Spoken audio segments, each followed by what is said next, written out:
맨발 걷기가 나를 살렸다. 이 맨발로 치유하라.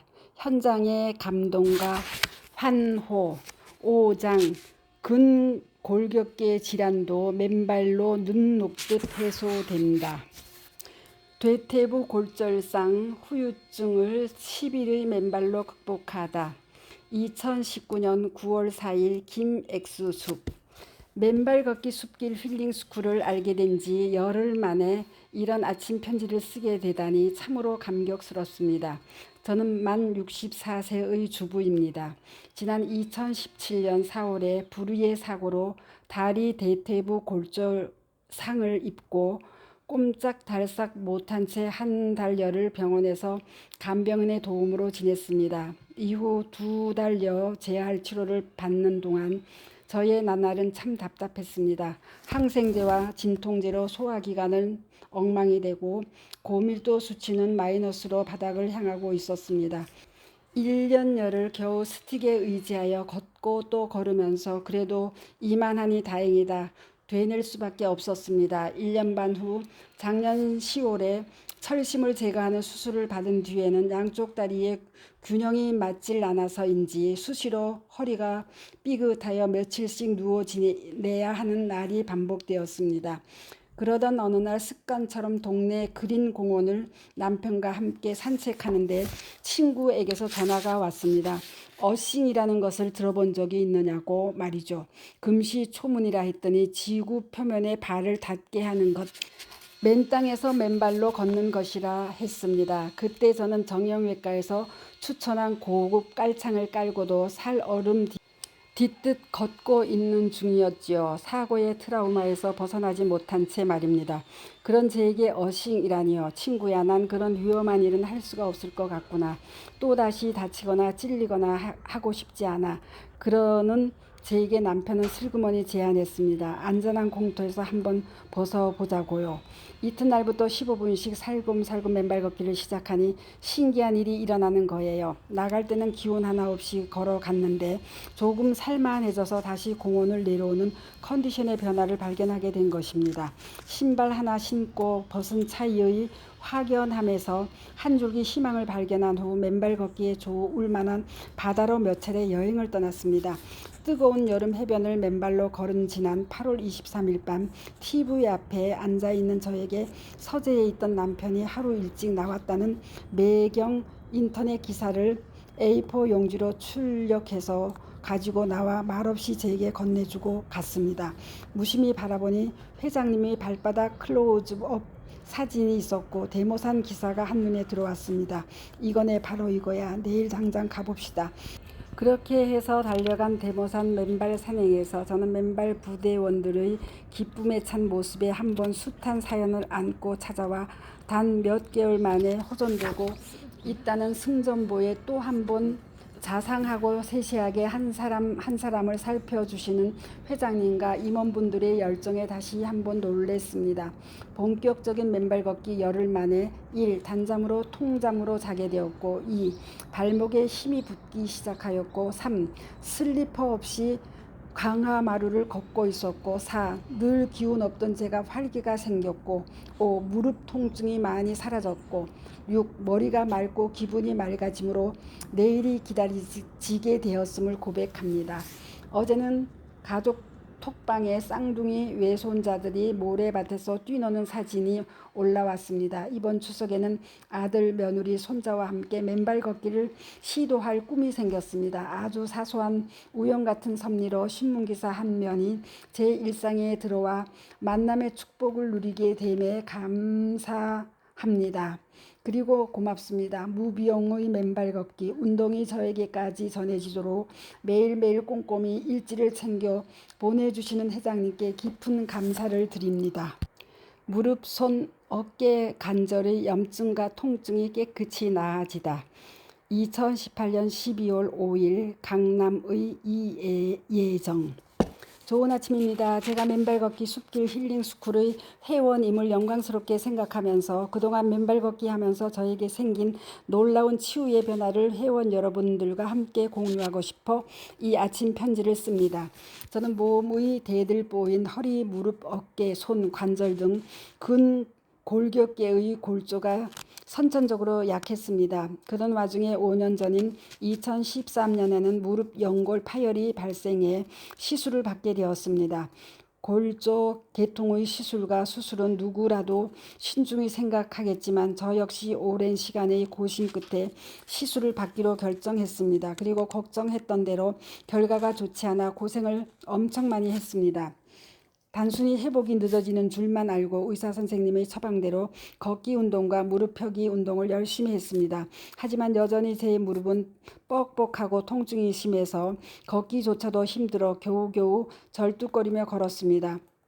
의료보험 혜택상 1년에 2회만 맞을 수 있는 연골주사를 맞아봤지만 연골주사 역시 일시적으로 무릎이 조금 부드러워지는 듯한 느낌만 있었을 뿐 통증 해소에는 별다른 도움이 되지 않았습니다. 제가 마지막 연골주사를 맞은 때가 2017년 11월 27일이었습니다.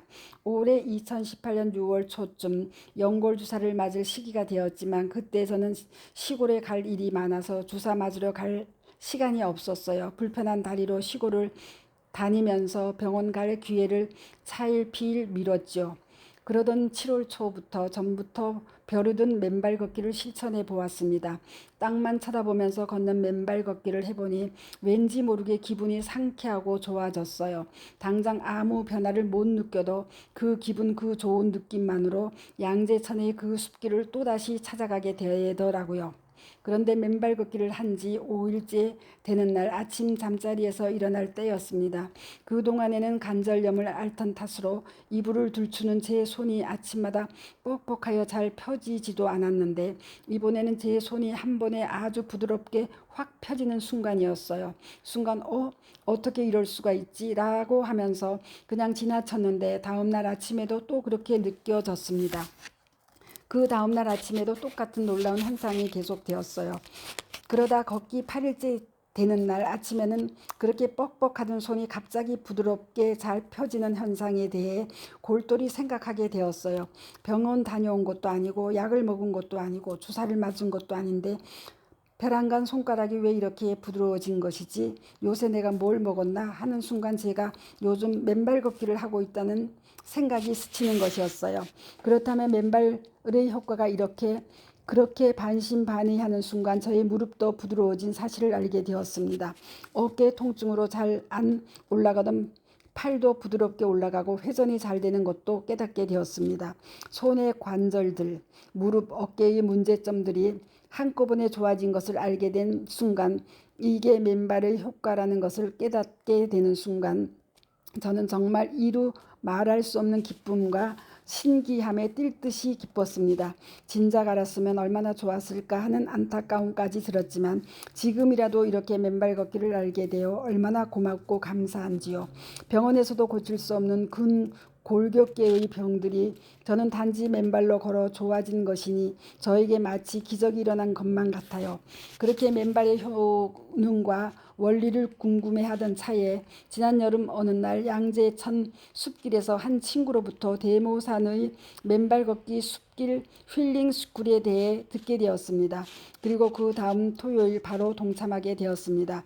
첫날 대모산 교육장에서 회장님의 교육 내용을 들어보니 맨발로 땅을 접지 않은 순간 우리 몸의 활성산소가 빠져나가는 것이 마치 낙뢰가 피뢰침을 맞고 땅속으로 소멸되는 현상과 같은 이치라는 것을 배우게 되었습니다. 그리고 숲길을 맨발로 걸으면서 맨발의 지압 효과로 인하여 온몸의 혈액 순환이 좋아지고 무릎, 요추, 척추 등 근골격계를 싸고 있는 근육들이 말랑말랑해진다는 사실을 알게 되었습니다. 그로 인해 저의 손과 무릎, 척추, 어깨 등 관절 주변의 굳은 근육들이 부드러워진 것 또한 눌려있던 신경들이 풀어져서 그랬다는 사실 또한 깨우쳤습니다. 저는 탑 5에 속하는 대형 병원에서도 못 고치는 무릎 관절염으로 1년에 2번씩 연골주사를 맞아 와야 했지만 이제는 연골주사를 1년이 넘도록 안 맞고도 통증도 많이 없어지고 부드러워졌습니다. 날씨가 쌀쌀해도 아직은 맨발 걷기가 신나기만 한데 겨울이 오는 게 아쉽기만 합니다. 제가 족저근막염도 있고 그래서 어디를 걸어가다 보면 발바닥의 통증으로 잠시 앉아서 신발을 벗고 발을 주물러 주며 쉬어가곤 하였습니다. 그런데 회장님의 아침 편지를 보니 맨발 걷기 회원들 중 XA님께서 맨발로 걸어 족저근막염이 치유됐다는 얘기가 있었습니다. 그 사연을 보고 생각해보니 저 또한 맨발 걷기를 시작한 후에는 족저근막염으로 발이 아팠던 적이 없었습니다. 저도 모르는 사이에 그렇게 아팠던 족저근막염이 사라진 것을 다른 분의 사연을 보고서야 알게 된 것이죠. 그래서 저는 요즘 보는 사람마다 붙잡고 맨발 걷기의 놀라운 치유의 효능을 전파하며 맨발 걷기를 적극 권하고 있습니다. 지난 주말에도 충주로 시댁 모임을 갔다가 시댁 식구들을 주변 산에서 맨발로 걷게 하였습니다. 5명 중 1명은 밤 가시가 무섭다고 중간에 신발을 신었지만 모두들 맨발의 느낌이 좋았다고들 해서 꾸준히 하라고 당부하고 왔습니다. 이상은 맨발 걷기의 치유 효과를 다른 분께도 적극 알리고 싶어서 제가 쓴 글이었습니다. 모든 분들이 병원 가시기 전에 맨발 걷기부터 해보시라고 정말 크게 외치고 싶습니다. 감사합니다. 낮은 고밀도 골반 통증이 6개월 만에 해결되다.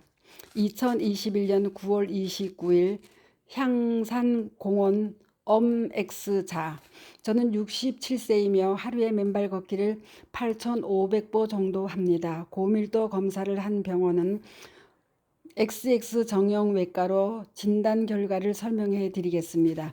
2년 전 고밀도가 낮아서 3개월에 한 번씩 비타민 D 주사를 맞았습니다. 2년 후인 엊그제 추석 직전 고밀도 검사를 다시 했는데 상태를 확인한 의사가 깜짝 놀라며 의아해 했습니다. 맨발 걷기 전에는 왼쪽 골반이 늘 아팠는데 맨발 걷기 이후부터는 어느 날인지 정확히 기억은 할 수 없지만 골반이 하나도 안 아팠어요. 깨끗이 다 나았습니다. 맨발 걷기 전에는 향상공원의 맨발 청춘들이 부러워 늘 그들을 쳐다만 보며 혼자서 신발을 신고 걷거나 운동기구에 매달려 아픈 곳 치유에 정열을 쏟았습니다. 그런데 저에게도 맨발 걷기 국민운동본부 회원들처럼 기적이 일어났습니다. 약 한 알도 먹지 않고 물리치료 받은 것도 아닌데 말이에요. 보통 신기한 게 아닙니다. 이젠 흙길만 보면 맨발로 걷고 싶습니다. 어느 땐 보릴차 도심 속의 외출을 할 경우 아스팔트 위 또는 콘크리트 바닥을 신발 신고 걸어간다는 것이 왜 그리도 아깝고 기분이 안 좋은지 아마도 맨발로 걷는 분들은 저와 같은 생각이시겠죠. 2년 전에 골다공증 검사 때 미세하게 뼈에 타공들이 있다는 진단을 받았습니다. 그런데 다시 검사를 받으니 고밀도가 이렇게 건강한 사람이 있느냐고 하시더군요. 67세 나이임에도 불구하고 운동 박사라고 칭찬을 듬뿍 받았습니다. 몸속에 비타민 D도 넘쳐난다고 하셨죠.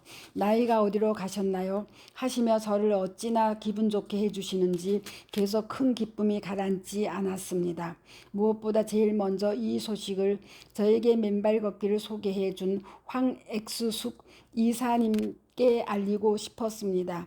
그리고 처음 늘 피곤하다는 저의 말씀을 듣곤 맨발 걷기를 전화로 권장해 주시며 향상 맨발길 장소도 가르쳐 주시고 지도해 주신 두 부부님께 이 자리를 빌어 감사의 인사를 드립니다. 이제 저는 자신감에 차 있습니다. 그리고 이 기쁜 소식을 이웃에게 계속 알리고자 합니다.